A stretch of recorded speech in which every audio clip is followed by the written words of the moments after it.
सियासत में हमने आज तक कौम का नहीं सोचा। Let us be very very truthful. लेकिन जब पॉलिटिशियंस और ब्यूरोक्रेट्स की तरफ से कारोबारी लोगों को जो कि बहुत बड़ा कंट्रीब्यूट करते हैं इकोनॉमी में, उनको बड़ी आसानी से टैक्स चोर कह लिया जाता है या बड़ी बड़ी अजीब टर्म्स इस्तेमाल की जाती हैं। सिर्फ पैसा कामयाबी का असूल नहीं है। कामयाब आप तब हैं जब आप एक बहुत अच्छे इंसान हैं।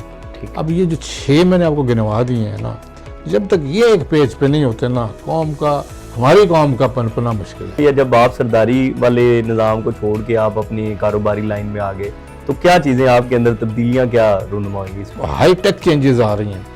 This country has to now go from low tech to mid tech and then eventually to high tech. नहीं, हम नहीं ले पा रहे ना, इंटरनेट सैचुरेशन भी हो रही है, दुनिया 5G 7G पे चली गई और आपने बहुत अच्छी बात की। शहजाद रोशन गिलानी का सलाम पहुंचे। कारोबारी लोग और बिजनेस करने वाले लोग जो है वो बहुत इंपॉर्टेंट होते हैं किसी भी मुल्क के लिए, क्योंकि वो इकोनॉमी में बहुत बड़ा कंट्रीब्यूट कर रहे होते हैं। पाकिस्तान में भी बहुत से लोग कारोबारी दुनिया के साथ ताल्लुक़ रखते हैं और अपने बिजनेसेस कर रहे हैं, लेकिन बहुत सारे मसाइल का सामना रहता है टैक्सेस के हवाले से, जो है वो इदारों के जो मुख्तलिफ रवैये हैं उस हवाले से। आज हमारे साथ एक बहुत खूबसूरत शख्सियत मौजूद हैं जिन्होंने कारोबार की दुनिया में अपना एक नाम पैदा किया। सोजो ग्रुप ऑफ कंपनीज़ के CEO हैं, इनकी पूरी फैमिली की बड़ी शानदार कॉन्ट्रीब्यूशन हैं बिज़नेस में। तो हम इनसे बात करेंगे और इनकी सक्सेस स्टोरी को भी जानने की कोशिश करेंगे और फिर जो कौमी मामलात हैं हमारे कारोबार से रिलेटेड उस पर भी बात करने की कोशिश करेंगे। सर, सबसे पहले तो वेलकम, आपका बहुत शुक्रिया, आपने हमें वक्त दिया। नहीं, ये आपकी मेहरबानी, आपने गुफ्तगू के लिए बुलाया। अच्छा सर, सबसे पहले मैं आपसे ये पूछना चाहूँगा, हम क्योंकि सक्सेस को कवर कर रहे होते हैं तो कामयाबी की डेफिनेशन हर बंदे की मुख्तलिफ है या अपनी है, तो इसलिए हम नहीं कहते कि कामयाबी क्या है। मैं कोशिश करता हूँ कामयाब लोगों को जब भी मिलूँ तो उनसे ज़रूर पूछूँ कि उनके नज़दीक कामयाबी की क्या डेफिनेशन है। देखिए, मेरे ज़हन के मुताबिक, चूँकि अब उम्र के भी हम इस हिस्से में पहुँच गए हैं कि कोई तज्ज़िया कर सकते हैं कि कामयाबी किसे कहते हैं और क्या होता है, क्योंकि उस सारी दुनियावी कामयाबियों से भी हम गुज़र के यहाँ तक पहुँचे हैं। बिल्कुल ठीक। मेरे ख़्याल में कामयाबी एक अच्छा इंसान बनने में है। उसमें ऑब्वियसली पैसे का एक बहुत बड़ा हाथ है, मैं उसे डिनाई नहीं करता, मगर सिर्फ पैसा कामयाबी का असूल नहीं है। कामयाब आप तब हैं जब आप एक बहुत अच्छे इंसान हैं, दूसरों का ख्याल रखते हैं, अपना ख्याल रखते हैं, अपने इर्द गिर्द का ख्याल रखते हैं, फैमिली में आपको इसी तरह से उनका भी ख्याल रखते हैं, क्योंकि it has to be a very very conducive atmosphere जो इंसान कामयाब होता है। और कामयाब वही होता है जो किसी का दिल नहीं दुखाता। मुझे किसी ने ऐसे ही पूछा कि जी अब आप इतनी एज हो गई है तो आप अभी भी फ्रेश लगते हैं, ठीक लगते हैं, सेहत ठीक लगती है, तो इसका गुराज बताएं। तो मैं उनको टालता रहा काफ़ी अर्सा। अच्छा। तो एक दिन उन्होंने मुझे बाजू ही मेरा पकड़ लिया, नहीं आप बताएं, आज आप बड़े अच्छे लग रहे हैं, तो इसकी रीज़न क्या है। तो मैंने भी उसका हाथ पकड़ के एक साइड पे लेके मैं कहा बताऊँ। अब वो समझ रहा था कि बहुत बड़ा कोई मुझे नुस्खा बताएगा, अच्छा। भाई ये खाना चाहिए, ये सोना चाहिए, इतनी एक्सरसाइज करनी चाहिए। तो मैंने उसे सिर्फ एक फ़िक्रा कहा, मैंने कहा किसी का दिल नहीं तोड़ना चाहिए। अच्छा। तो सिर्फ ये राज है आपकी अच्छी सेहत का और आपके अच्छे चेहरे पे जो भी अल्लाह ताला ने आपको रौनक बख्शी है, और वो सिर्फ इसलिए है कि आपने कभी किसी का दिल नहीं दुखाना। सो मैं इसलिए कह रहा हूँ कि अच्छा इंसान बनना जो है वो सबसे बड़ी कामयाबी है। बिल्कुल ठीक है। अब सर, आप माशाल्लाह बड़ा सक्सेसफुल बिजनेस कर रहे हैं, आपके काफ़ी एवेन्यूज़ हैं, बिजनेस के बहुत सारे वेंचर्स हैं। तो आप एक सरदार फैमिली से, बलोच फैमिली से हैं, लाशारी हैं, मतलब ये पीर हो या सरदार हो ना, तो उसका तो अपना ही एक शशका होता है ना। लेकिन कारोबारी वर्ल्ड में आके, जॉब में आके आपको वो सारी चीज़ें तर्क करनी पड़ती हैं जो सरदारी में होती हैं। तो इस पे ज़रूर रोशनी डालिएगा कि ये जो सरदारी निज़ाम है ये कितना पॉजिटिव है, या जब आप सरदारी वाले निज़ाम को छोड़ के आप अपनी कारोबारी लाइन में आ गए तो क्या चीज़ें आपके अंदर तब्दीलियाँ क्या रूनुमा हुई, इस पे ज़रूर रोशनी डालें। देखिए, पाकिस्तान बनने के फ़ौरन बाद और उससे पहले भी सरदारी निज़ाम चल रहा था, क्योंकि ट्राइबलिज़म जो थी वो उसको राजुल वक्त थी, चाहे वो किसी भी एरियाज़ में हो। और फिर एक ट्राइबल लीडर का भी होना बड़ा ज़रूरी है जो अपनी पूरे क्लैन को और अपनी कम्युनिटी को लेकर चलता है। हमारी जो लशारी फैमिली है पिछले 14 पुश्तों से लाहौर में आबाद है, और फिर दरबदरीजा ये आहिस्ता आहिस्ता आपको जैसे वक्त गुजरता चला गया, फैमिलीज़ भी डिवाइड हो गई, एरियाज़ भी डिवाइड हो गए, और इन दी एंड जहाँ मैं समझता हूँ कि लाहौर की जो सरदारी है वो मेरे बाप के हिस्से में आई, और उनका नाम था सरदार अब्दुल मजीद ख़ान लाशारी।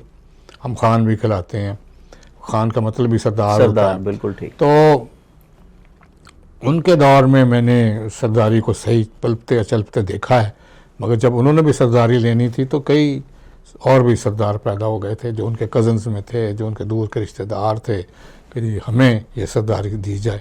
तो वो फिर थोड़ा सा लंडा सोटा भी करना पड़ा और उनसे सरदारी बाकायदा छीननी पड़ी और फिर बैत करवानी पड़ी कि नहीं आप ही सरदार हैं। तो एक तो ये हिस्सा होता है सरदारों का कि भाई उन्होंने जैसे आप देखते हैं मतलब डंडा सोटा is Sardari in a way, yes, उसके बगैर चारा नहीं है। मतलब कि जो हैव, जैसे अब आज की दौर में चूँकि जमहूरियत का हमने लाप लिया है, तो उसमें हम कहते हैं रिट ऑफ द स्टेट, तो रिट ऑफ द लीडर भी तो होनी चाहिए ना। तो वो उसको तो रिट क्रिएट करनी थी। और उसके बाद जो मैंने देखा कि मेरे वालिद बहुत शफीक थे अपने क्लैन के साथ, और उनके हर मसाइल में, छोटे छोटे मसाइल, क्योंकि उस वक्त पाकिस्तान भी आहिस्ता आहिस्ता तरक्की कर रहा था और तालीम भी इतनी नहीं थी, उसका शऊर भी नहीं था। तो मैं को आज से समझ लें कोई 60-70 साल पहले की बात कर रहा हूँ। तो फिर सरदार साहब के पास आते थे हमारे वालिद, हर शाम ओपन कचहरी लगाते थे, मूड़ों पे बैठा के लोगों की बातें सुनते थे, उनके मसाइल हल करते थे। जैसे कि मैं आपको बता रहा था कि अपने क्लैन के बच्चों के नाम तक वो रखते थे, उनको स्कूलों में दाखिला दिलाना, उनके थाना कचहरी हर चीज़ में सरदार का हाथ हुआ करता था। और मगर ऑब्वियसली जब ज़माने ने करवट बदली, इकोनॉमिक जो ज़रूरतें हैं वो ज़्यादा हो गई, फिर हर कोई बंदा अपने आप को सरदार समझने लग पड़ा, तो फिर सरदारी निज़ाम जो है वो आहिस्ता आहिस्ता मतलब कि ज़वाल पजीर हो गया। देखिए मैं आपको बताऊं, हमारे घर में 25 बिस्तरे और 25 चारपाइयाँ हर वक्त मौजूद इजाफी तौर पे पड़ी होती थी। कोई किसी वक्त आ गया, उसने कहा सरदार साहब मैंने रात ठहरना है, खाना भी खाना है, तो उसको खाना मिलता था। इसका क्रेडिट मैं ज़्यादातर अपनी माँ को ज़्यादा देता हूँ, क्योंकि वो चूँकि सरदारी निज़ाम से नहीं थी तो उनको नहीं पता था, मगर उसने हमारे अब्बे का बहुत बड़ा साथ दिया। और पूरा, क्योंकि उस वक्त आपको पता है खुद ही पकाना होता था, खुद ही करना होता था, बिल्कुल ऐसे ही। तो वो हर वक्त तैयार रहती थी, और बिस्तरे साफ़ सुथरे, एवरीथिंग तैयार। तो एक किस्सा मैं ऐसे ही आपको सुनाता चला जो मेरा फेवरेट है।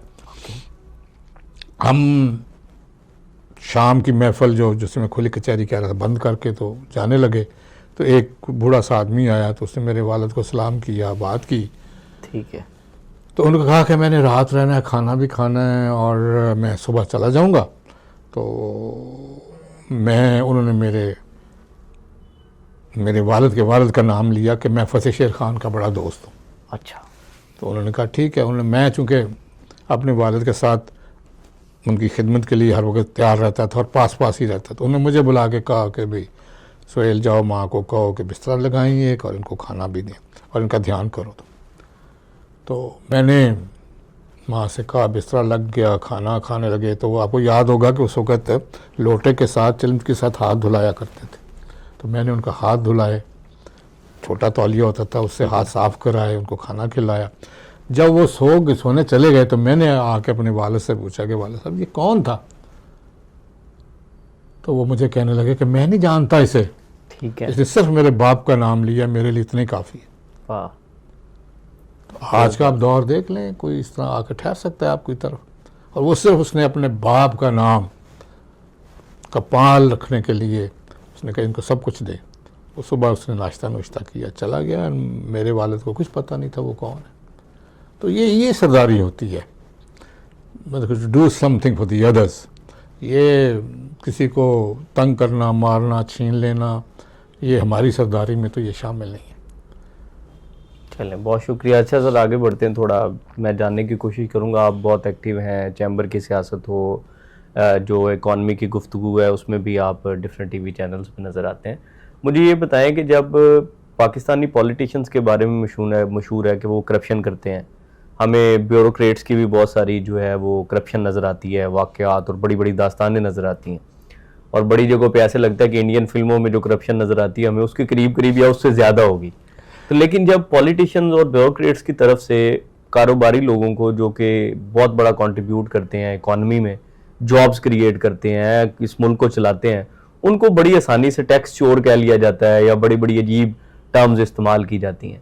तो इससे क्या फ़र्क पड़ता है उन लोगों के ऊपर जो कारोबार कर रहे हैं और कंट्रीब्यूट कर रहे हैं? देखिए, ये बहुत ही डिस्करेजिंग एटीट्यूड है किसी को भी चोर कह देना बगैर किसी सबूत के। तो मैं ये नहीं कहता कि भी टैक्स एवेजन भी होती होगी, अंडर इनवॉइसिंग भी होती होगी, ओवर इनवॉइसिंग भी होती होगी, मगर ये सारा कुछ बदकिस्मती से मिल मिला के होता है ना, ये अकेले नहीं हो सकता। बिल्कुल ठीक है जी, बिल्कुल ठीक। मगर हैविंग सेड दैट, असल बात तो ये है कि इस किस्म की जो करप्शन कह लें या बेईमानी कह लें, इसका तदारक यही हो सकता है कि आपके यहाँ ईज़ ऑफ डूइंग बिजनेस हो, रेगुलेटरी जो अथॉरिटी है वो कम हो, वो कम छापे मारें, वो कम बात करने दें, और आपका जो टैक्सेशन का सिस्टम है वो बड़ा फ़ाल होना चाहिए। आप इतना टैक्स लें जितना को कोई दे सकता है, और उसमें सबसे पहली बड़ी बात है कि जो भी हुकूमती पॉलिसी बने, जो भी हुकूमती पॉलिसी बने, वो जब तक स्टेक होल्डरों को आप शावरत के लिए शामिल नहीं करेंगे और इस्लामाबाद में बैठे खुद ही बना देंगे, या आप IMF के कहने पे बनाएंगे या आप IMF का बहाना बना के कहेंगे। बिल्कुल ठीक है, ये तो IMF कह रहा है जी, क्योंकि हम खुद तो हार्ड डिसीजन ले नहीं सकते, तो IMF का बहाना लगा दिया, या एक्चुअली IMF कह रहा होता है। अब इसमें ट्रस्ट का लेवल भी है। तो जब तक आप ईज़ ऑफ डूइंग बिजनेस नहीं करते, उस वक्त तक ये काम चलते रहेंगे। मगर इसको मतलब कि इसका इलाज सिर्फ यही है कि आप अपने टैक्सेशन सिस्टम में रिफॉर्म्स लेके आएँ, स्टेक होल्डरों को साथ बिठाएँ। मेरे कहने के मुताबिक एक एक दुकानदार से टैक्स लेना चाहिए, ठीक है, एक एक बिजनेसमैन से टैक्स लेना चाहिए, मगर उसका जो रेशियो है वो ऐसा होना चाहिए कि एवरीबडी कैन अफोर्ड टू पे। अब मिसाल के तौर पे किसी बंदे ने एक साल ज़्यादा टैक्स दिया, अगले साल उसका बिज़नेस उतना नहीं चला तो उसने कम टैक्स दिया, तो उसको नोटिस आ जाता है, पिछले साल तो तुमने ये किया था, इस साल कम क्यों है? भाई उसका बिज़नेस इस साल नहीं हुआ, बात ख़त्म हो गई। वो कहते हैं नहीं, उससे बढ़ के दो, चाहे बिज़नेस चले ही ना चले। तो सो जब इस तरह से आप बात करेंगे तो फिर वो बेईमानी के रास्ते खुलेंगे। और जो फिर ऐसा भी होता है कि अनवांटेड टैक्स लिया जाता है, यानी कि जाके किसी भी बड़े रिटेलर को कह दिया कोई 6 करोड़ तुमने वेट किया, 6 करोड़ दे दो, वो कहता है करोड़ तुम पकड़ो, 2 करोड़ हुकूमत को जमा करवाता हूँ, बाकी 3 मैं खा जाता हूँ। मतलब कि ये इस तरह से जो बातें हैं ना, ये नहीं होनी चाहिए, बड़ा क्लियर कट होनी चाहिए। और जैसे मैं बात कर रहा था कि जब तक हुकूमत और बिजनेसमैन एक पेज पे नहीं होते, देखिए जो पिलर ऑफ स्टेट्स है ना, वो मेरे हिसाब से 6 हैं। एक पार्लियामेंट, राइट, एक फौज, एक ब्यूरोक्रेसी, एक जुडिशरी, एक बिजनेसमैन और एक मीडिया। ठीक। अब ये जो 6 मैंने आपको गिनवा दिए हैं ना, जब तक ये एक पेज पे नहीं होते ना, कौम का, हमारी कौम का पनपना मुश्किल है। कि लेकिन ये पेज पे होना बड़ा खतरनाक मामला है। नहीं, वो कोई बात नहीं, वो पेज और है, और वो पेज होना भी चाहिए। देखें जी, जब तक आप पेज से मुराद यही है ना कि आपका विजन एक होना चाहिए, आपका वो जो रास्ता आपने इख्तियार करना किसी चीज़ को अचीव करने के लिए, वो एक होना चाहिए। उसमें फिर जब ये 3 जो मैंने 6 आपको एलिमेंट्स गिनवाए हैं, उनमें से फिर कोई ना कोई उसको सेल्फ कह लें कि रिपेयर मैकेनिज्म भी आ जाएगा ना, कि ये नहीं काम करना भाई, ये गलत है। बिल्कुल ठीक है। जब इस तरह के मशवरे होते हैं तो उसमें कुछ बताने वाले ये भी होते हैं, डिवर्सिफाइड किस्म की यानी कि अक्ल भी आती है उसमें, और सजेशंस भी आती हैं कि नहीं इसको इस तरह कर लें, मगर डायरेक्शन एक होना चाहिए। जिसको मैं ऐसे मिसाल देता हूँ कि जाना कराची है तो या इधर से चले जाइए, इधर से चले जाएं, मगर आपका रास्ता अगर एक होगा तो आपका सफ़र बहुत आसान हो जाएगा। बिल्कुल। और हमारे मुल्कों में चूँकि अपोजिशन को अपोजिशन समझा जाता है, दुश्मन समझा जाता है, पता नहीं एलियन समझा जाता है, हत्ता कि उनके पास भी अक्लमंद लोग मौजूद हैं, उनकी अक्ल से भी फ़ायदा उठाएं, वो भी पाकिस्तानी हैं, वो भी पाकिस्तान की बेहतरी चाहते हैं। मगर जब हम एक पेज पे नहीं होते, तो एक पेज पे होना बहुत अच्छी बात है। मैं यहाँ तक कहता हूँ कि कोलिशन गवर्नमेंट भी बहुत अच्छी बात है। ठीक है, तक वो एक पेज पे तो आ गए ना। बिल्कुल ठीक। ठीक है जी, अब वो मुखालफत नहीं करेंगे, वो एक दूसरे को रिपेयर करने की कोशिश करेंगे कि यार ये गलत है इसको ठीक कर लो, ये गलत है इसको ठीक कर लो, या ये बेहतर है ये बेहतर। या ये भी बात बड़ी जगहों पे ये भी मिलता है कि आओ मिल के गलत कर लेते हैं। हाँ, नहीं वो नहीं होना चाहिए ना, ठीक है। क्योंकि वो बड़ा कम होता है, बड़ा कम होता है, वो सियासी तौर पे बहुत कम होता है, मगर होता है। आप इंसान हैं, मैंने जैसे आपसे पहले भी कहा कि इंसान के अंदर सारी किस्म की जबिलतें हैं, खराबियां भी हैं, खूबियां भी हैं, मगर असल में वही तो नफ्स का कंट्रोल है। बिल्कुल ठीक। तो वही तो जिसको आप कह रहे थे कि कामयाबी क्या है, वही तो कामयाबी है जिसने आपने नफ्स पे कंट्रोल कर लिया और वो अच्छा इंसान बन गया। अच्छा सर, ये बताएं कि आपने काफ़ी हुकूमतों को देखा, करीब से भी देखा, काम भी किया होगा यकीनी तौर पर स्ट्रेटेजिकली बाज़ के साथ, तो रिपीटेड गवर्नमेंट्स भी हैं इसमें, मियां नवाज शरीफ साहब के लंबे टेनोर्स भी हैं, शहबाज शरीफ साहब ने भी लीड किया यहाँ पे पंजाब में, इमरान खान साहब भी आए थोड़े टाइम के लिए। तो कौन सी गवर्नमेंट या कौन सा ऐसा लीडर था जिसके टाइम में कारोबारी लोगों को लेके बहुत सीरियसनेस आपको नज़र आई, या स्ट्रेटेजिक फैसले बहुत अच्छे थे जिससे लोगों में आप कह लें कि उनके लिए पॉजिटिव राय मौजूद थी? देखिए, हुकूमतें जब हम थोड़ा सा होश संभाल रहे थे तो उस वक़्त सियासी हुकूमत तो पीपल्स पार्टी के जुल्फ़िकार अली भुट्टो साहब की थी। बिल्कुल ठीक है जी, मगर उससे पहले आपको पता यूब खान के दौर में वो 22 फैमिलीज़ की बात हुई और वो 22 फैमिलीज़ मार दी, विच इज़ रॉन्ग, क्योंकि एक्यूमुलेशन ऑफ वेल्थ बहुत ज़रूरी है इस मुल्क में। ज़रूरी। ठीक है जी, हमारे पास तो कोई मल्टी बिलियनियर है ही कोई नहीं। बिल्कुल ठीक है जी, हम तो PIA एक बंदा नहीं खरीद सकता इस मुल्क में। ठीक है जी, तो इंडियंस को दें तो बसों का रेट लगा रहे हैं PIA को। हाँ, सही है। तो मतलब कहने का कि उनके पास उनको पनपने नहीं दिया ना। आज भी इस मुल्क में जो बड़ा दरख्त होता है हम उसको काट देते हैं। ठीक है जी, चाहे वो मलक रियाज हो, कंट्रोवर्सीज अपनी जगह पे, चाहे मियाँ मंशा साहब हों, हम उनको पनपने नहीं उस तरह से देते, क्योंकि उनको अच्छी नज़र से नहीं देखते। राइट। ठीक है जी, अपनी उनकी खूबियाँ खामियाँ अपनी जगह पे, मगर जो मैं कहना चाह रहा हूँ कि हमें दौलतमंद लोगों की इज्जत करनी चाहिए और उनको ऊपर आने देना चाहिए। ठीक है ना, क्योंकि हमारे उन्हें क्रिमिनल नहीं समझना, क्रिमिनल नहीं समझना या उन्हें 2 नंबर नहीं समझना चाहिए। ठीक। ठीक है जी, वो अगर हैं तो courts are open and then they should take the advantage of legal remedy. ठीक है, ऐसे तो नहीं है। इवन अमेरिका में जहाँ मोनोपोली हो जाती है, कोई बात हो जाती है, कोर्ट्स उनको सजाएं देते हैं। पर अभी आप देख लें, ये टेस्ला का भी उन्होंने किया कि भाई, उससे पहले आईफोन वालों को किया, मतलब वो देख लेते हैं कि भाई जो गलत फ़ायदे उठा रहा है या किसी करप्शन की वजह से कॉन्ट्रैक्ट्स ले रहा है तो वो कैंसिल भी कर देते हैं और जुर्माना भी करते हैं। सो भुट्टो साहब से मेरे ख्याल में सबसे बड़ी गलती एज ए बिजनेस मैन मैं ये कहूँगा कि वो था कि nationalisation of all the things. वो SME तक नेशनलाइज कर दिए, वो स्कूल तक नेशनलाइज कर दिए। वो उनके ऊपर उस वक़्त कम्युनिज़म का और चुनलाई का भूत सवार था, तो इन्फ्लुएंस था, तो उन्होंने समझा कि शायद यही तरीका है, और मगर वो हमारे मुल्क में वो चला नहीं, और उस वजह से बहुत से बिजनेस जो हैं जो उस वक़्त बहुत पनप रहे थे वो सारे के सारे बैठ गए और फिर नए सिरे से उनको उजागर करना पड़ा। मगर ये जो PMLN है, नवाज शरीफ जो है, क्योंकि थोड़े खुद भी बिजनेसमैन थे, इनकी हुकूमत थोड़ा थोड़ा बिजनेसमैन को ज़रा प्रमोट करती है और इनके लिए कोई पॉलिसीज़ बनाने की कोशिश करती है। मगर मैं समझता हूँ कि जब आप लोन पे चलेंगे और किसी और की डिक्टेशन पे चलेंगे तो आपके पास वो स्पेस नहीं होती है कि आप अपने मुल्क में स्पेस दे सकें।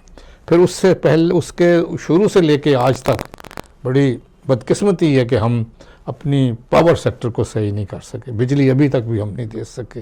आज मेरे दफ्तर में सुबह 9 बजे से बिजली गई है और वो 3 बजे आई है। ठीक है जी, तो कहने का मतलब ये है कि हम in the 21st century we still, और फिर अर्बन एरियाज़ में सबसे बड़े शहर लाहौर में आप बिजली नहीं दे पा रहे और महंगी दे पा रहे हैं और इंडस्ट्री को भी नहीं दे पा रहे हैं। सो ये कोशिश तो करते हैं, मगर फिर वही बात है कि इंटरनेशनल डोनर्स जो हैं, वर्ल्ड बैंक हो गया, IMF हो गया, एशियन डेवलपमेंट बैंक हो गया, उनकी जो शराइत होती हैं उनके ज़रिए, अभी भी आज भी कल भी अखबार में था कि जी अभी भी हमारे मिनिस्टर साहब ने कमेटी में जाके तो बताया है कि जी हम अपने अहदाफ पूरे नहीं कर सके टैक्सों के, ठीक है जी, और हमें शायद मिनी बजट में जाना पड़े, और वो IMF वाले फिर नाराज़ हो रहे हैं और आ रहे हैं और बात कर रहे हैं। सो जो मैं बहुत जगह पे ये कह चुका हूँ, और मैं समझता हूँ कि आपके यहाँ पे मुझे ये कहनी चाहिए ताकि आपके देखने वालों को भी पता चले। देखिए, जितना मर्ज़ी लोन इकट्ठा कर लें, ठीक है, जितना मर्ज़ी आप रिमिटेंस ले लें, और जितने मर्ज़ी आप टैक्स इकट्ठा कर लें, अभी 13 ट्रिलियन क्या इनका है ना, जितना मैं कहता हूँ 15 ट्रिलियन इकट्ठा कर लें, कौन पनपेगी नहीं। कौन पनपेगी? जब आपकी ग्रोथ होगी। ठीक है, बिल्कुल ट्रू।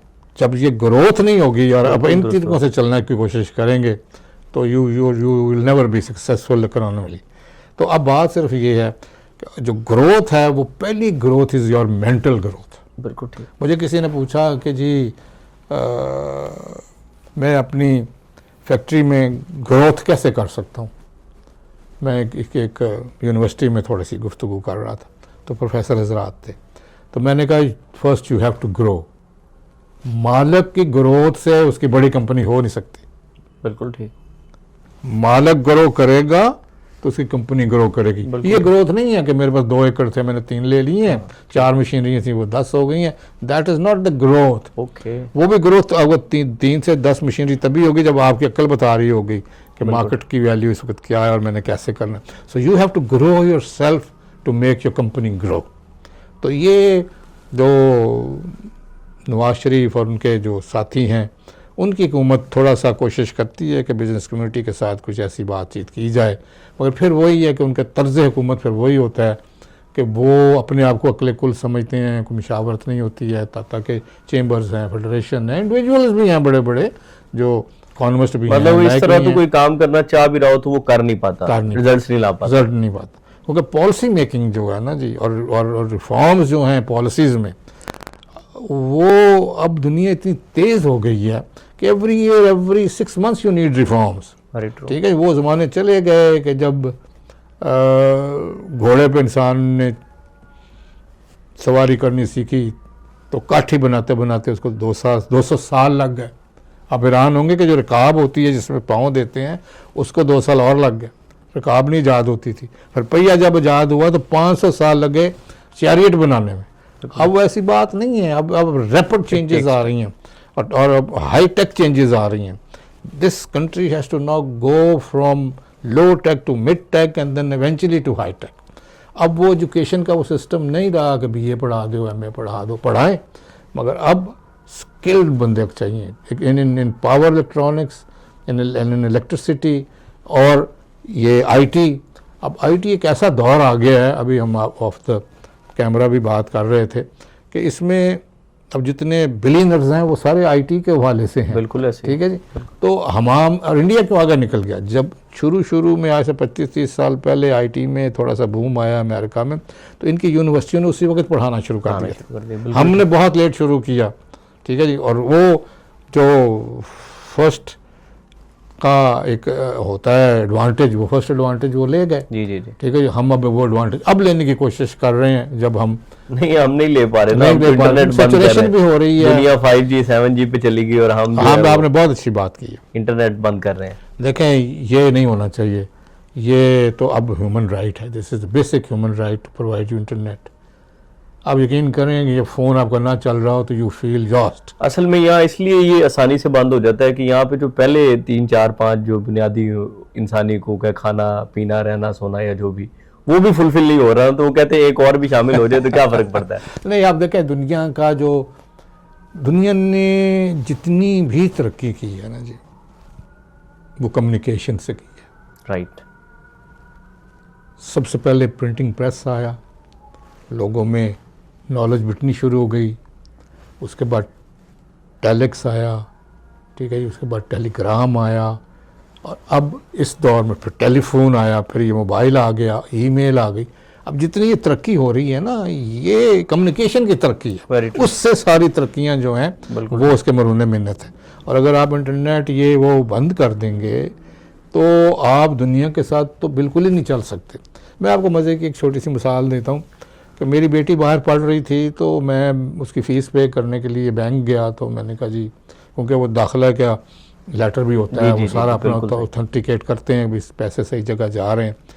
तो उसने मुझे कहा कि वो रह कहाँ रही है, तो वो हॉस्टल में रह नहीं रही थी, वो किसी किराए के घर में रह रही थी, तो मुझे पता ही नहीं था कहाँ रह रही है। अब मैं थोड़ी देर के लिए परेशान हुआ, फिर मैंने उसको उसी वहाँ बैंक में बैठे बैठे व्हाट्सएप किया, please send me your address, home address. उसका उसी वक्त 5 मिनट में जवाब आ गया, मैंने उसी वक्त बैंक वाले को दिया, वो मेरा पैसे चले गए। अब वो दौर होता कि मैं कॉल मिलाता, 3 घंटे में इंतज़ार करता।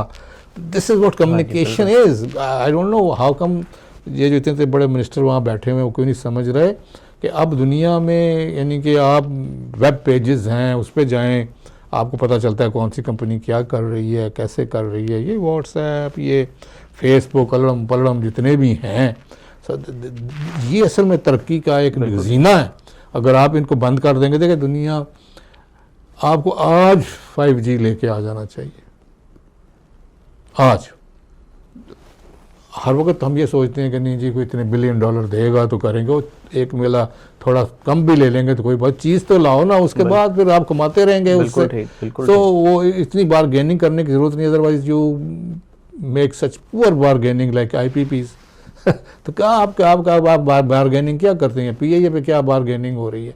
सो कहने का मतलब ये है कि ये जो IT सेक्टर है, इस पे तो अब सबसे पहले तवज्जो एग्रीकल्चर के बाद उसी पे देनी चाहिए। बिल्कुल ठीक। और एग्रीकल्चर पे भी हम पीछे हो गए हैं, we were exporting country and now we are importing country. उसमें भी यही है कि मज़ीद यील्ड बढ़ाएं, अगर वो आपसे नहीं बढ़ती है तो फिर मोर एरी अंडर कल्टीवेशन लेके आएँ। आपके पास अभी भी बहुत सी बंजर ज़मीनें पड़ी हैं, पानी वहाँ तक लेके जाएँ और ज़मीनों को सेरियाब असल करें। में बिल्कुल ठीक, ये बहुत इंपॉर्टेंट एवेन्यू है एग्रीकल्चर वाला भी, उसकी तरफ भी आगे बढ़ते हैं। लेकिन मैं इसमें कमेंट करना चाह रहा हूँ, जैसे अब गवर्नमेंट के एडवर्टाइजिंग कैंपेन्स आप देखें ना पॉलिटिकल पार्टीज़ के, तो उसमें आपको टैक्स सिटीज़ एडवर्टाइज होती नज़र आएंगी, आपको जो है वो जो हमारी IT एक्सपोर्ट है उसके ऊपर बहुत बात होती नज़र आएगी, फ्रीलांसर्स के हवाले से बहुत गुफ्तगू नज़र आएगी। लेकिन जिस तरह से अचानक बगैर किसी इंटीमेशन के बताए बगैर इंटरनेट का बंद करना, अगर आप इसके फैक्ट्स एंड फिगर तलाश करने निकलेंगे तो आपको पता चलेगा कि एक बहुत बड़ा दरवाज़ा जो कि आपकी इकॉनमी में कंट्रीब्यूट कर रहा था वो आपने बंद कर दिया। जैसे फाइबर जैसे प्लेटफॉर्म ने, जिससे लोगों के करोड़ों लोगों का रोजगार जुड़ा हुआ है पाकिस्तान में, उसने लिख के लगा दिया कि पाकिस्तान में काम ना दें। फिर जो कंपनीज दुनिया के मुख्तलिफ मुल्कों में काम करती हैं उनको ईमेल आना शुरू हो गए कि हम हर दफ़ा डिले बर्दाश्त नहीं कर सकते। सही बात। फिर जितने लोग यूट्यूब, टिकटॉक, फेसबुक से वाबस्ता है और उनकी इनकम वहाँ से जुड़ी हुई है, वो सब बंद हो गए। मैं अगर राइड ले रहा हूँ, इनड्राइव, उबर, बाइकिया वगैरह, तो उनको रोते हुए देखा है। वो तो बेचारे वो है ना जिनका डे टू डे है। कुछ लोग वो हैं जो 4 महीने 6 महीने मार खा जाते हैं फिर भी सर्वाइव कर जाते हैं। चले उनके लिए गुंजाइश मौजूद है कि यार उनके लिए 4 माह की वो जो स्ट्रगल है दे कैन बी है। लेकिन वो बेचारा जो रोजमर्रा एक तरह से ये भी दिहाड़ीदार हो गया। हाँ जी, वो दिहाड़ीदार जो है, जो पॉजिटिव दिहाड़ीदार है, वैसे दूसरे वाले भी दिहाड़ीदार हैं यहाँ पे बहुत। वो दिहाड़ी लगाने वो दिहाड़ी लगाना होता है, वो इस चक्कर में भी दिहाड़ी लगा रहे उन्हें, ठीक है। लेकिन जो बेचारे दिहाड़ीदार है, दिहाड़ी लगाने वाले और दिहाड़ीदार में फर्क है ना। सही बात है। तो दिहाड़ीदार उससे बड़ा इफेक्ट हो गया सर। तो आप नहीं समझते कि आप जैसे जो इफेक्टिव और इन्फ्लुएंशियल बिजनेस फिगर हैं या चैम्बर्स हैं या वो जो लोग हैं जो बात कर सकते हैं, उनको इस पे कोई बात करनी चाहिए, बहुत खुला के कोई कॉन्फ्रेंस। बिल्कुल बात हो रही है। और असल में बात यही है कि बात से बात बनती नहीं है, इन द सेंस के हुकूमतों के कोई अपने ही एजेंडे होते हैं जो हमारी समझ से तो बाहर है, ठीक है जी। और आपने सही फरमाया कि इससे बहुत से लोगों का रोज़गार जुड़ा हुआ है और कई लोग तो डिपेंड ही इस पे कर रहे हैं, ठीक है जी। तो जैसे मैंने पहले खुद कहा कि हमें 5G आज ले आना चाहिए और ये बंदिशें ख़त्म होनी चाहिए। लेकिन जी किसी ने बड़े मजाक के लाजे में कहा कि अगर चोर ना होते तो पुलिस ना होती तो इतना बड़ा अदारा ही ना होता, इतना बड़ा खर्चा ही ना होता। मेहरबानी चोरों की। हाँ, मेहरबानी है चोरों की कि उन्होंने भाई चोर ही करते हैं, तो फिर ये महकमा खुला हुआ, वरना महकमा ही बंद हो जाता। कहने का मतलब ये है कि छोटी मोटी ख़राबी तो हर जगह ही होती है। तो उसकी वजह से वो जैसे कहते हैं कि एक बोटी की खातर पूरा दुबई ज़बानी करते, वो उसका तदारक करें, ठीक है जी। अब जैसे ऑस्ट्रेलिया ने कल ही किया है कि 18 साल से 18 कम साल बच्चे से कम कम, उम्र। तो आप भी कोई ऐसा कानून बनाए ना। अच्छा, मगर आप नहीं, तो पूरा बिल्कुल ठीक। बंद ही कर दिया, तो वो तो मुनासिब नहीं है ना जी। हम तो कहते हैं और खोलें, 5G लेके आए, लेटेस्ट टेलीफोन खुद बनाएं, खुद असेंबल करें। इस मुल्क में सारा कुछ ऐसा काम होना चाहिए। तो देखिए फिर बात वही है कि सियासत में हमने आज तक कौम का नहीं सोचा। Let us be very very truthful. मैं इसको वोटोक्रेसी कहता हूँ। ठीक है। वोटोक्रेसी क्या है कि आप सिर्फ वोट लेने के बाद कहें, उसके बाद आप भूल गए। ठीक है जी। तो अगर आपसे सिर्फ वोट ही लेने मेरी तरफ आना है और मजमूई तौर पे एज ए कम्युनिटी आपने मेरा कोई मसला हल नहीं करना, चाहे वो साफ़ पानी का हो, चाहे वो हेल्थ का हो, मलेरिया का हो, डेंगू का हो, अगर आपने कोई स्मोक का मसला नहीं हल करना, तो फिर मेरे से वोट किस लेने आते हैं? वोट का क्या मतलब है? ठीक है जी। तो ये मुसीबत ये कि यहाँ पे डेमोक्रेसी नहीं है, यहाँ पे वोटोक्रेसी है। और फिर दूसरा एक वीटोक्रेसी है कि आपके पास हम सजेशन देते हैं, हम बात करते हैं, आप इस्लामाबाद में बैठे उसको वीटो कर देते हैं। भाई ये तो कोई तरीका नहीं है ना। आपने देखना है कि कौम की नब्ज़ किस साइड पे धड़क रही है। ठीक है जी। और उसके ऊपर आपने अपने काम करना है। अगर आपको लगता है कि वो ठीक नहीं है तो आप बात करें, सजेशन दें कि नहीं ये तो आप गलत कह रहे हैं, इस तरह होना चाहिए। तो अवाम जो है ना जी, वो कम ही गलत होती है। खुद गर्ज तो हर इंसान है, वो खुद गर्जी की कोई ना कोई बात करेगा, मगर अगर उसकी खुद गर्जी में कम्युनिटी की भी गर्ज शामिल है तो फिर कोई फ़र्क नहीं पड़ता। क्योंकि एक इंडिविजुअल जब पनपता है ना जी, तो सारी कौम पनपती। वो what is a country? Country is the population it has. जब पॉपुलेशन एक बंदे पर कैपिटा इनकम सबकी बढ़ेगी आहिस्ता आहिस्ता, पॉवर्टी एलिवेशन भी होगी, आपका सेंस भी बढ़ेगा, आपकी एजुकेशन, हेल्थ, आपका ड्रिंकिंग वाटर, जैसे मैं बात कर रहा था, आज तक तो हम साफ़ पानी को तरस रहे हैं इस मुल्क में। तो ये बीमारियां उस वजह से, बीमारियाँ उस वजह से, जब बीमार होता है तो एफिशिएंसी बंदे की वो नहीं रहती, आउटपुट बंदे की वो नहीं रहती है। ठीक है जी। तो जैसे मैं पहले भी कह रहा था कि हमें एक होकर सोचना पड़ेगा, और हुकूमतों का काम ही यही है कि अगर हम माँ या बाप हुकूमत को कहते हैं तो जैसे बाप कमा के घर ला के देता है तो फिर ये कमा के ला के दे। और हुकूमतों के जो अपने काम है ना, infrastructure development, health and education, वो करे। बाकी के काम जो प्राइवेट सेक्टर के हैं वो प्राइवेट सेक्टर करने दे और उसको हलाशेरी करे, करो ये करो। तो जैसे मैं अब कहता हूँ कि सोलर एनर्जी हर घर के ऊपर लगी होनी चाहिए। ठीक है। यानी कि इस वक्त जितनी हाउसिंग सोसाइटीज़ बन रही हैं, मैंडेटरी बदल लो हो कि जी उसने अगर 2 करोड़ का घर बनाया तो 25 लाख का या 20 लाख का वो सोलर भी लगा सकता है। और वो जो बिजली बचे उससे थर्ड शिफ्ट शुरू की जाए इंडस्ट्री की। देखिए काम मेहनत से काम करना पड़ेगा, ऐसे बैठे बैठे IMF के लोनों से काम नहीं चलेगा। इसी तरह इस वक्त जो स्मॉग की सूरत हाल है, इलेक्ट्रिक व्हीकल्स को ये लेके आए, उनको मुराद दें। शुरू में करना पड़ता है। आपने ना ये बात करके मेरे लिए आसानी कर दी, क्योंकि मैं इस पे बात करना चाह रहा था। मेरे एक चाइनीज़ कंपनीज के रिप्रेजेंटेटिव के साथ बात हुई, वो CPEC में प्रोजेक्ट्स कर रही थी। तो उसने ना कमेंट्स के तौर पर एक बात कही जो मैं शेयर करना चाहता हूँ। उन्होंने कहा कि what is CPEC for us we know. जिस दिन आपको ये पता होगा ना what is CPEC for you, तो आपकी बहारें हो जाएंगी। और मुझे इस बात का भी यकीन है कि उन मुआहिदों के ऊपर साइन करने वाले लोगों में इसके 10 साल बाद क्या होगा उसका विजन नहीं है कि वो क्या होगा। और बहुत सारे ऐसे मुआहिदे हमारे रिप्रेजेंटेटिव्स ने किए हुए हैं, जैसे IPPs को देखें, इधर उधर देखें, जिसमें आपको इनसाइट और विजन नजर नहीं आता। वो बस कर दिए, ठीक है कर दिए, और बाद में कुछ और करना पड़ा। इसीलिए हमारे मुल्क में सोना होने के बावजूद, मादनियात होने के बावजूद, हीरे होने के बावजूद, जवाहरात होने के बावजूद हम आपके सामने कहाँ पे खड़े हैं, एवरीबॉडी नोज।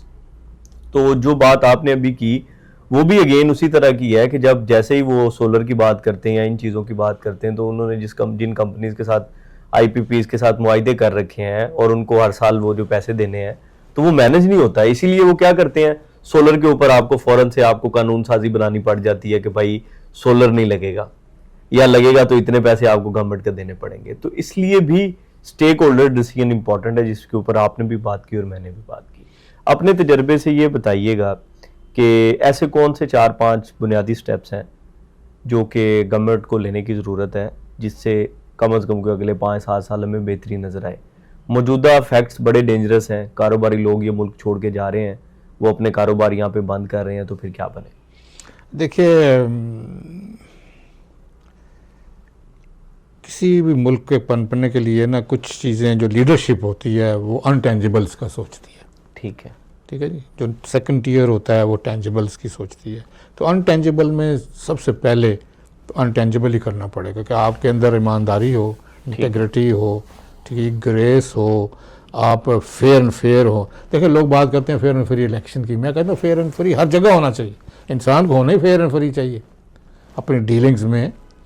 तो ये जो ईमानदारी, जो ऑनेस्टी है, वो सबसे पहले झूठ कम किया जाए, 2 नंबरी कम की जाए, क्योंकि ये सारे हैं अनटेंजिबल्स। ठीक है। ठीक है जी। जब तक ये नहीं सही होते ना, तो नीचे तो समुंदर में तो तलातम है, ऊपर ही बस आपका ऐसा नज़र आ रहा है। तो उसके बाद फिर जो आपकी सबसे पहली जो करने वाली बात है वो यही है कि जी आपके 3-4 सेक्टर्स ऐसे हैं जिन पे आप काम कर सकते हैं। सबसे पहले तो होती है हर मुल्क की फूड सिक्योरिटी। राइट। आपको एग्रीकल्चर में बिल्कुल मॉडर्निटी लेके आनी चाहिए।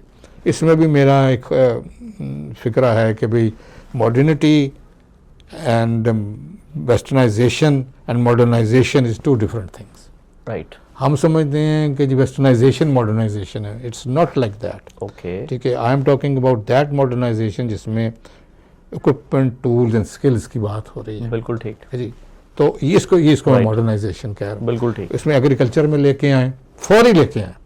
हम इन्वेंटर तो हैं नहीं ना जी, बड़ी सीधी सी बात है। जहाँ इन्वेंट हुई हैं चीज़ें वहाँ से पकड़ लाएं। बिल्कुल। और यहाँ जैसे हेवी इक्विपमेंट और मूविंग इक्विपमेंट है, वो सारा बाहर से आता है, सब चीज़ें बाहर से आती हैं।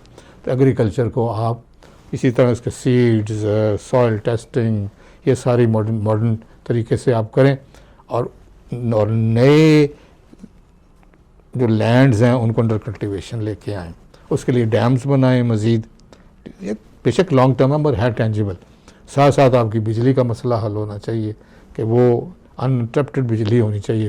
ये फ़िलिपींस जहाँ की मेडें हम रखती हैं वहाँ बिजली नहीं जाती यार, कमाल की बात है। अभी I was in Philippines and I stayed there for 3 weeks. तो बिजली फर्स्ट क्लास, 1 घंटे के लिए नहीं गई, 1 मिनट के लिए नहीं गई। तो एक तो ये करें। फिर आपने गोल्ड और माइनिंग की बात की है, वो बड़ा मज़े का फिक्र है कि you have to dig for the gold. Yes, सही। So you are not digging my friend, you are not digging at all. ठीक है जी।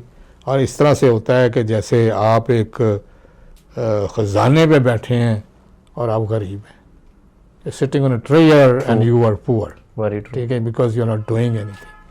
तो एक तो ये सेक्टर है। फिर आईटी का सेक्टर जो मॉडर्न सेक्टर आया है पिछले 10-15 सालों में, इसके ऊपर तो आपकी इतनी तवज्जो होनी चाहिए, इतनी जाए बाहर से स्कॉलर्स बना के यहाँ पे ट्रेनिंग दें, यहाँ से बच्चे स्कॉलरशिप के तौर पे बाहर भेजें और इसमें पढ़ जाएंगे। ये आंदा फ्यूचर यही है। और नई सी नई ऐप्स बननी है, नए से नए काम आने हैं जो भी हमारे ज़हन में नहीं भी हैं। जैसे AI आ गया तो वो इससे भी आगे अभी बात बढ़ जानी है। ठीक है, ये आपका एक सेक्टर है। और उसके अलावा आपके पास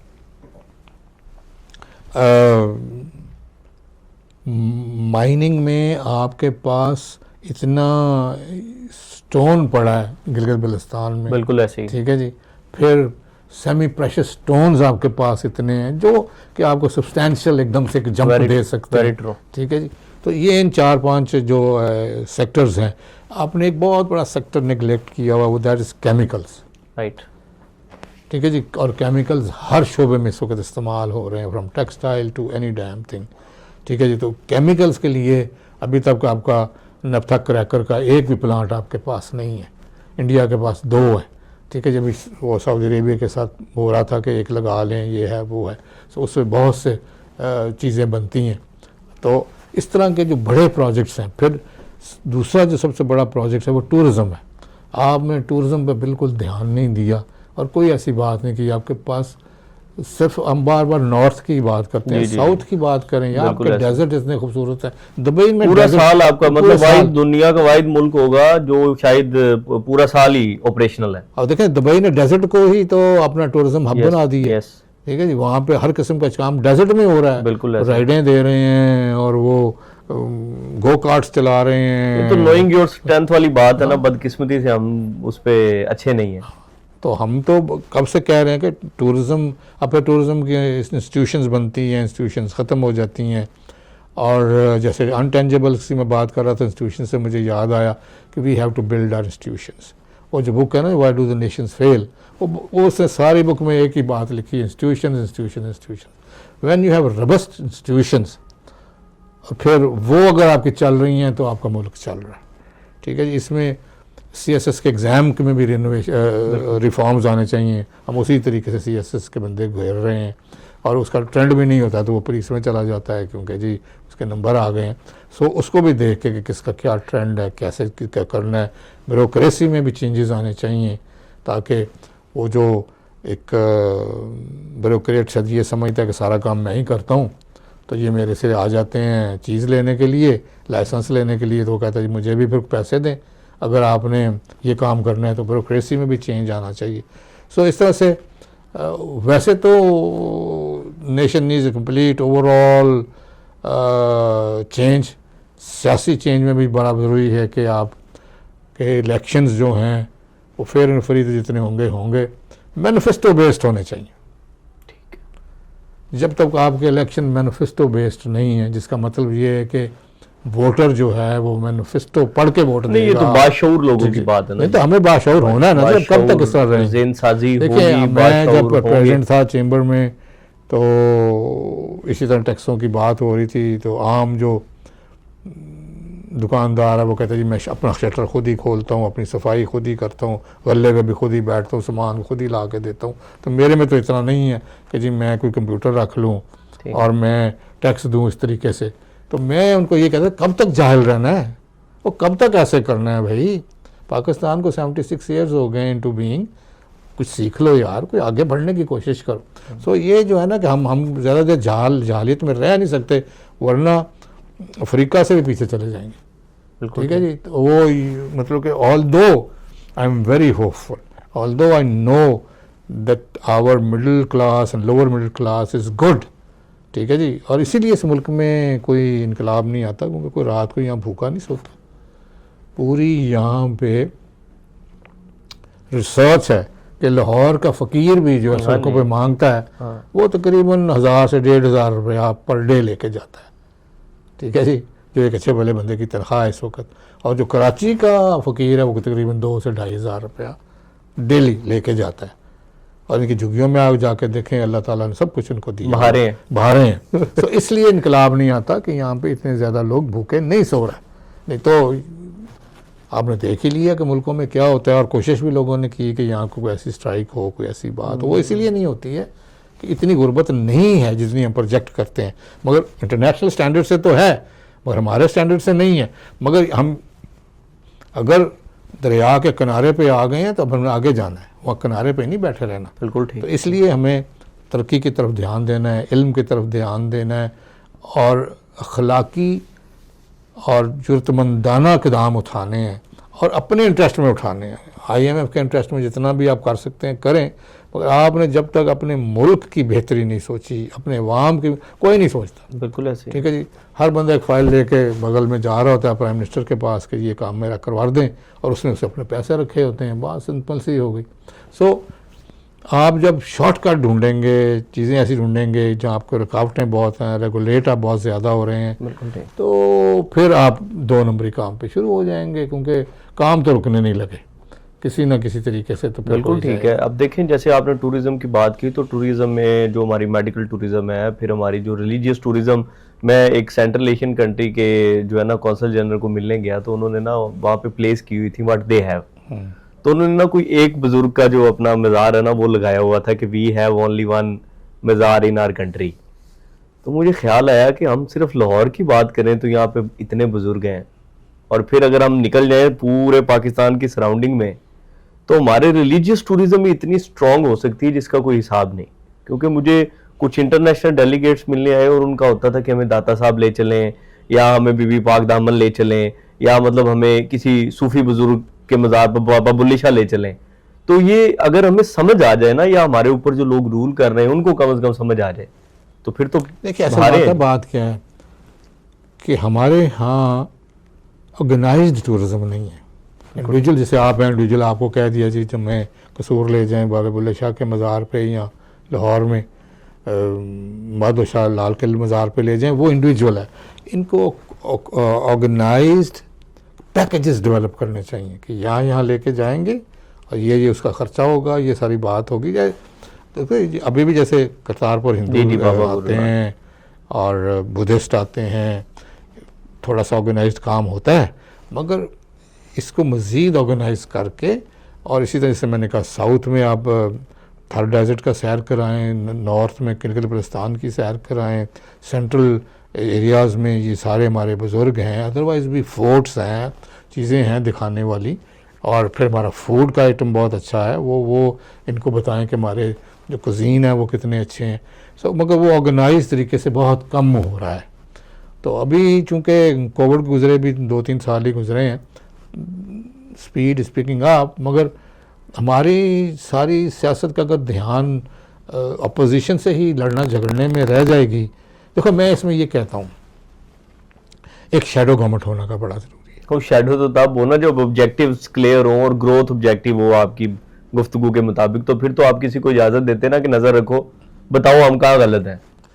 देखो हमारे मुल्क में ऐसे है कि अगर जो पॉलिटिशियंस हैं ना, जो इलेक्टेड पॉलिटिशियंस हैं, वो सियासत करें, शैडो गवर्नमेंट की पॉलिसीज़ बना के उनको दे और वो इम्प्लीमेंट करें, क्योंकि ये दो काम कठिन से हो नहीं सकते। सारा दिन तो उन्होंने यही देखना है कि इसको कहाँ से रोकना है, इसको कहाँ से हमने जलील करना है, उसको क्या टाइम पूरा किमें करना, वो करते नहीं, वो इलेक्टेड है ना, वो करते नहीं। एक शैडो गवर्नमेंट हो, उनकी अपनी इलेक्टेड, उनकी अपनी नॉमिनेटेड, जो उनको हर सेक्टर में, चाहे वो लेदर सेक्टर है, ग्लास सेक्टर है, केमिकल सेक्टर है, वो फर्नीचर सेक्टर है, वो उनको सजेशनें देता फिरे, और वो नीचे बैठे, उनको और कोई काम नहीं होगा, सियासत से उनका कोई तल्लक नहीं है। वो हर सेक्टर में सजेशनें लेंगे और वो अपना मशावरत करेंगे, और उसके बाद वो गवर्नमेंट को कहेंगे भाई इस सेक्टर में ये होना चाहिए, इस सेक्टर में ये होना चाहिए।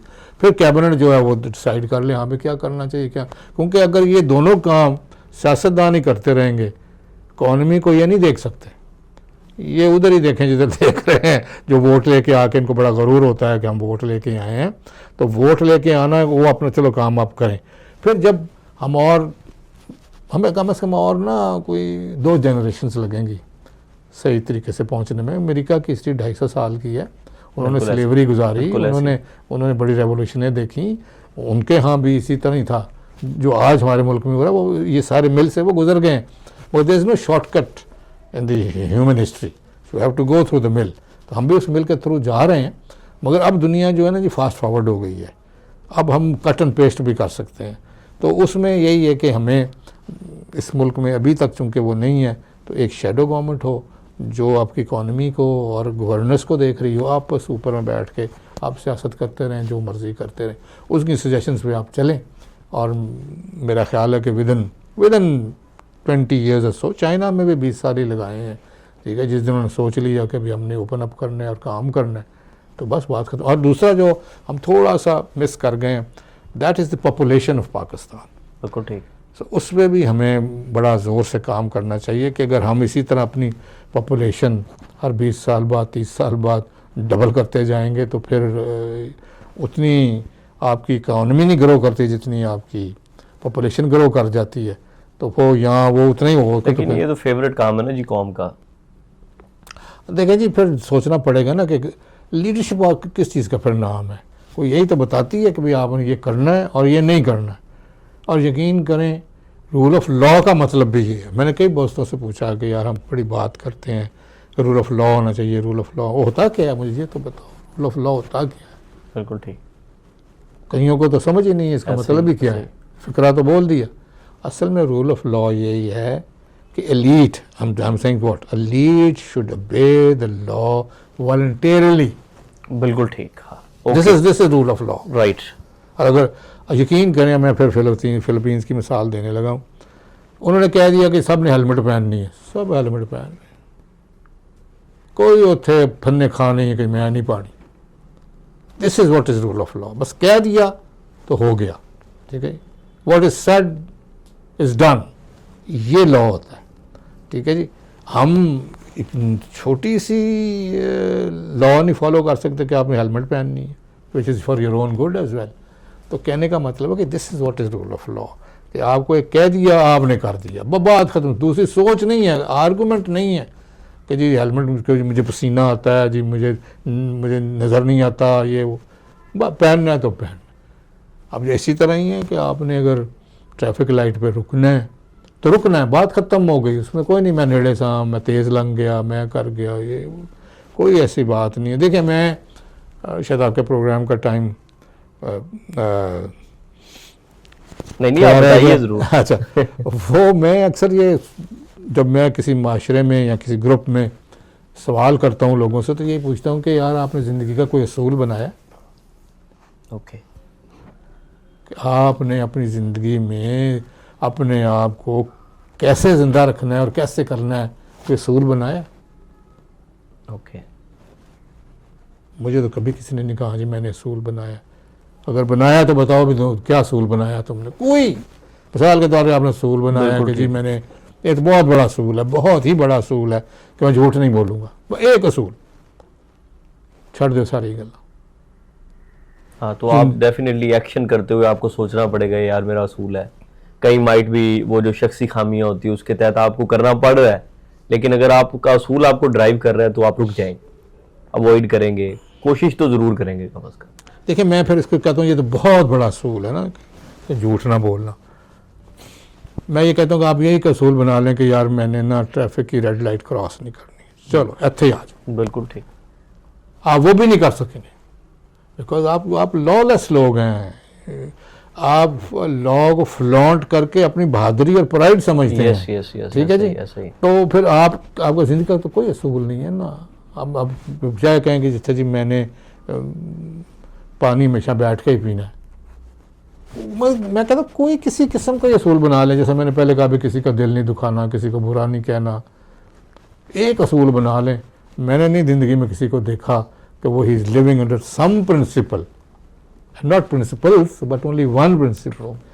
सो अगर आप बेरारवी की ज़िंदगी गुजारेंगे जैसे कि हमारी ट्रैफिक होती है, तो फिर आप कहें कि जी ये कौम तरक्की कर जाएगी, इट इज़ नॉट पॉसिबल। बहुत शुक्रिया लशारी साहब, आपके साथ बड़ी डिटेल गुफ्तगू हुई। वैसे तो आप बहुत सारे उन लोगों के हीरोज़ हैं जिनका टूर लाहौर में आके होता है, स्कूल कॉलेज या किसी भी इदारे का। वो जब लाहौर आए तो आपकी जगह पे जाए बगैर उसका टूर पूरा नहीं होता। सही बात। ठीक है, तो हम चाहते तो ये थे कि हम सोजो वाटर पार्क की भी ज़रूर बात करें, क्योंकि वो बड़ा यूनिक और मुनफरिद और एक अच्छा काम था। और जब भी हम कभी स्कूल में आए होंगे लाहौर, तो हमने सोजो वाटर को यकीनी तौर पे एंजॉय किया होगा। तो हम सही कहा कि वो प्रोजेक्ट जो भी है ना जी, वो भी अल्लाह की देन थी और बहुत ही हमने कौमी गुफ्तगू बहुत ज़्यादा कर ली, तो थोड़ा सा अपनी उस जर्नी का ज़रूर बताएं, क्योंकि सोजो वाटर पार्क इज़ द, आप कह लें कि बड़ी अच्छी अपॉर्चुनिटी और लोग बड़ा एंजॉय करते हैं जो स्कूल कॉलेज के बच्चे आते हैं। देखिए वो भी बड़ा एक मैं जैसे कह रहा था कि अल्लाह का तोहफा है, हमें ये प्रोजेक्ट मिला है। बुनियादी तौर पे तो मेरे छोटे भाई जो जुरेज़ हैं उनको ये आइडिया आया राइट कि भाई इस तरह का कोई पार्क होना चाहिए और हमें बनाना चाहिए, क्योंकि प्राइवेट सेक्टर में ऐसी कोई तफरीह नहीं है। और फिर पानी के मतलब उन्होंने कहा कि मौसम हमारा ऐसा है कि ज़्यादातर गर्मी रहती है, तो हम अगर वाटर पार्क बनाते हैं तो कैसा। तो मैं उस वक्त जॉब कर रहा था डेस्कॉन में एज इंजीनियर। राइट। मेरी बुनियादी डिग्री इंजीनियरिंग की है। जी जी बिल्कुल। तो वो मेरे पास आए, मुझे कहा कि चलो यार हम दोनों भाई मिलके ये करते हैं। फिर हम दोनों भाई बाहर गए, हमने थाईलैंड और स्विट्ज़रलैंड और ये सिंगापुर के ना अच्छा विज़िट किया जस्ट टू नो कि भाई कैसे पार्क चलते हैं, क्या होता है। फिर उनके इंजीनियर्स, उनके डिज़ाइनरों से हमने मुलाकात की। तो फिर आके हमने ये ज़मीन ख़रीदी। उस वक्त सारे हमारे मुखालिफ थे और हाकिम कितनी ज़मीन है टोटल ये वाली? इस वक्त कोई तकरीबन 32 एकड़ जगह है। 32 एकड़, right. And we own that place. वो कोई लीज चीज़ पे नहीं है। तो पहले हमने लीज पे भी लेने की कोशिश की मगर वो मिली नहीं। आपको पता है हुकूमतों में टूरिज़म का वो हाल है। तो फिर हमें कोई लोन नहीं दे रहा था इस प्रोजेक्ट के लिए। सब भी कह रहे थे यार ये कोई प्रोजेक्ट है, पाकिस्तान में तो है ही नहीं ऐसा, ये है वो। फिर एक अदारा होता था NDFC, national development finance corporation, right. उनको सफारश करवाई तो कराची उनका हेड ऑफिस था, उस अब तो वो बैंक ख़त्म हो गया। तो वो आए लाहौर बड़ी मुश्किल से, बड़ी सिफारिशों से, राइट। और वो तो उनको हमने उनके रेस्ट हाउस से लिया, उनके डायरेक्टर साहब को, और जगह दिखाने लेके चले गए। रास्ते में वो ये कहते गए कि जी कि क्या आपने काम शुरू कर दिया है, मुझे क्या करवा के कराची से बुला लिया है, ये कोई प्रोजेक्ट है, कोई आप इंडस्ट्री लगाएं, कोई सीमेंट इंडस्ट्री लगाएं, कोई ये करें। हमने कहा जी हमारा तो इसी पे दिल आया हुआ है ओके, तो आप चलें देखते हैं। तो एज एन इंजीनियर हम जब उनको ले गए उधर साइट पे, तो मैंने गाड़ी की बोनट पे नक्शा रखा और उनका जी इधर से एंट्रेंस होगी, इधर टिकट बिकेंगे, इधर चेंजिंग रूम होगा, इधर ये स्लाइड लगेगी, इधर ये होगा। ठीक है। वो देखते रहे 5 मिनट, चलो चलो बस चले ठीक है। हम दोनों भाइयों ने एक तरफ देखा एक दूसरे को, तो कहा कि इसने लोन नहीं देना। अच्छा। तो और चूंकि जाते वो कह रहा था मैंने ज़िंदगी में कभी कोई पार्क नहीं देखा, तुम पता नहीं केड़े काम में पड़ गए हो, ये है वो। लो जी वापसी पे उस वक्त हम ये कहते थे लाहौर वापस जा रहे हैं। Okay okay. तो अब तो वहाँ बहुत आबादी हो गई है। That was in 1986। तो वापस हम आ रहे हैं तो वो एकदम से कहता है कि और वो लंदन में मैंने एक पार्क देखा था, वो तो बड़ा मज़े का था। तो आप कैसा बनाएंगे? मैंने कहा जी ये ज़हन बन गया थोड़ा। हाँ, तो मैंने कहा जी वो लंदन है, ये पाकिस्तान है, बनेगा तो पाकिस्तानी स्टैंडर्ड से ही, मैं ऐसे क्यों आपको कहूँ कि हम सही, स्टैंडर्ड सही, का बनाएंगे। सही। तो कहता अच्छा यार फिर ऐसे है कि आ जाओ परसों कराची आ जाओ तो देते हैं तुमको लोन। हम दोनों हैरान परेशान के जाती दफ़ा इसका कुछ और इरादा है, वापसी किसका और इरादा है। जब अल्लाह ताला काम शुरू करने होते हैं ना जी, हम बड़े खुश हो गए। हमने बड़ा उसको कहा हो तुम्हें खाना खिलाते हैं रेस्टोरेंट में, ये कर। नहीं नहीं नहीं बस मुझे रेस्टोरेंट उतारे, मैं वापस कराची जा रहा हूँ, परसों आप आ जाएँ, आप आके अपना लोन ले लें। जब हम गए तो उसने कहा कि जी मैं उस दौर में हमने 1,20,00,000 मांगा था। कभी आधा ले लो, 60 लाख ले लो, 70 लाख ले लो, पूरा हम नहीं दे सकते। हमने कहा यही काफ़ी, बाकी खुद डाल लेंगे, कुछ कर लेंगे। तो देखिए इसलिए मैं कह रहा हूँ कि ये अल्लाह का तोहफ़ा था कि उस वक़्त वो बंदा मान गया। और फिर जब हमने इसको 2 सालों में कंप्लीट किया और मैं एज इंजीनियर मैंने इस पर बहुत काम किया, तो यकीन करें पहले दिन कोई 35,000 बंदा था, दूसरे दिन कोई 40,000 बंदा था, और तीसरे दिन कोई 20,000 बंदा था। ये मुद्दा मुँह से कहता है। गेट टूट गए, वो हमारी जो फेंसिंग थी वो ख़त्म हो गई, वो सब मतलब कि कंप्लीट केओस, इतना लोग था। तो ये खुशी थी या क्या था? मतलब बहुत खुशी थी। ओके। उस समय असल ये था कि उस वक्त सिर्फ होता था पीटीवी। तो पीटीवी पे हमने ऐड शैड चलाए हुए थे। तो कौम इतनी आ गई कि it had become a security risk. फिर थाने जाके थाने जाके पुलिस बुलानी पड़ी, लाइनों लगाने के लिए मतलब कि वो पुलिस बुलानी पड़ी। ईद का दिन था, पुलिस भी थी कोई नहीं, फिर वो भी सवारिश से पुलिस बुलाई गई। और वो किस्सा फिर और है कि पुलिस वालों ने हमारे साथ क्या किया, मुझे बड़ा अच्छा किया। वो फिर हमारे बड़े दोस्त बन गए। पूरी पुलिस वालों के लिए किसी और को बुलाना पड़ा। तो ये ना अब हम तकरीबन हर दूसरे तीसरे साल कोई नई चीज़ ऐड करते हैं ताकि पब्लिक आती रहे। और अभी भी हमारा जो टिकट है वो 1000 से कम है। वो मतलब मैं शुरू से इस चीज़ का कायल था कि टिकट कम हो बंदे ज़्यादा आएँ। जुरेश भाई का ख्याल था कि टिकट ज़्यादा हो बंदे चाहे कम आए। तो आई यूज़ टू बेसिकली प्रवेल। और अब भी जुरेश भाई मानते हैं कि भाई ठीक है टिकट ज़रा कम हो बंदे ज़्यादा हो। बंदे जब ज़्यादा आते हैं तो ऑब्वियसली आपका रेवेन्यू ज़्यादा हो जाता है। सो अभी तक माशाल्लाह हमारे सोजो वाटर पार्क की नकलें उतारने की लोगों ने कोशिश की है, इस किस्म के और पार्क बनाने की कोशिश की है। तो हम समझते हैं कि बनाएं ताकि मार्केट एक बने ना, लोग हर तरफ जाएं। So you were the pioneer? Pioneer जी। Even in Karachi बाद में शुरू हुआ? बाद में शुरू हुआ, सब कुछ बाद में बता रहा। 1988 में, मई 1988 में we had inaugurated the project. और जो बैंकर्स भी थे वो पहले बहुत नाक मुँह चढ़ा रहे थे ना कि ये क्या है, हमने नहीं देना लोन ये। और जब ये चल गया और कामयाब हो गया, everybody used to say here and there, oh this is my project, ये मैंने इनको लोन दिया था, मैं इनको कह रहा था नहीं ये करें।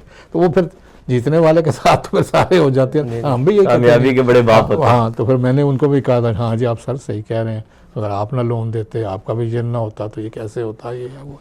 सो this is the story of सोजो वाटर पार्क। अल्लाह का ख़ास करम है कि पिछले 35-36 सालों से बड़ी कामयाबी से चल रहा है। और हमें उम्मीद है कि हमारी जो जनरेशन है ये तो चलाएगी आगे, औलादें हमारी क्या करती हैं फिर देखते हैं। चलें जी, बहुत अच्छा। अगर हम इस बहुत सारी कौमी गुफ्तगू के बाद अगर ये हिस्सा मिस कर जाते ना तो इसका 4 मादा हो जाता। सही बात। मजा है ये सुन के, क्योंकि डेफिनेटली सोजो वाटर पार्क के साथ हर बच्चे की मेमोरीज जुड़ी हुई हैं। हर देखिए हर कोई going- सोचता ये है कि it's very easy to do business. मैं जैसे मैंने आपको तकलीफ बताई है कि हर सक्सेस के पीछे एक स्ट्रगल होता है, और इसके अंदर ये बहुत बड़ा स्ट्रगल था कि ज़मीन कैसे ख़रीदी जाए। पहले ज़मीन थोड़ी थी हमारे पास, हमने 16 एकड़ से शुरू किया था, तो अब फिर ज़मीनें भी साथ साथ ख़रीदते गए, उसमें भी इन्वेस्ट करते गए। यानी कि किसी सक्सेस के पीछे बहुत बड़ा स्ट्रगल होता है। Very it's true. नॉट कुर्बानी कुर्बानी होती है। आप यकीन करें पहले 5 साल हम दोनों भाइयों ने एक दिन छुट्टी नहीं की। अच्छा, संडे तो वैसे ही हमारा दिन होता है, ठीक, संडे को लोग आते हैं, और कोई छुट्टी नहीं की। सो enthusiastic and passionate about it कि हम वहाँ पहुँच जाते थे जनाब। फिर हमने एक भाई को कहा भाई उसके बाद कि भाई अपना मंडे को तुम छुट्टी कर लिया करो, ट्यूसडे को मैं छुट्टी कर लिया करूँगा। तो इसके पीछे मतलब कि इट्स ह्यूज स्टोरी कि ये ऐसे नहीं है। अब हम अपनी औलादों को बताते हैं कि भाई तुम 10:30 बजे उठ के दफ्तर जाते हो, दिस इज़ नॉट ऑन, सीधा 9 बजे दफ्तर होना चाहिए। तो ये struggling is the part of your success. Even being a good person is a great struggle to become a good person. जो आपका अंदर की जो जंग है आपकी, तो वेरी ट्रू। बहुत शुक्रिया जी, आपका बहुत आपने शुक्रिया जी। बड़ी कीमती जो अपनी आरा है उससे ऑडियंस को मुस्तफ़ीद किया। हमें भी बहुत कुछ सीखने को मिला। आपका बहुत शुक्रिया। Thank you very much.